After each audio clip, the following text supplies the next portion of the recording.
शेर है कि तुम्हारी राह में मिट्टी के घर नहीं आते, तुम्हारी राह में मिट्टी के घर नहीं आते, इसीलिए तो तुम्हें हम नज़र नहीं आते। मोहब्बतों के दिनों की यही ख़राबी है, ख़राबी यानी बुराई, गलत बात। मोहब्बतों के दिनों की यही ख़राबी है, ये रूठ जाएं तो फिर लौट कर नहीं आते।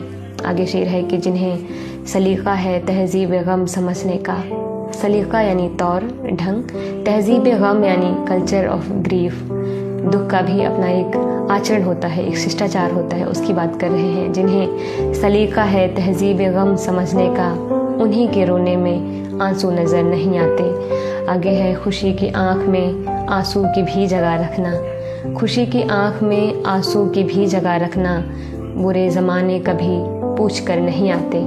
आखिर में शेर है वसीम ज़हन बनाते हैं तो वही अखबार, वसीम ज़हन बनाते हैं तो वही अखबार, जो लेके एक भी अच्छी खबर नहीं आते। वसीम बरेलवी, शुक्रिया।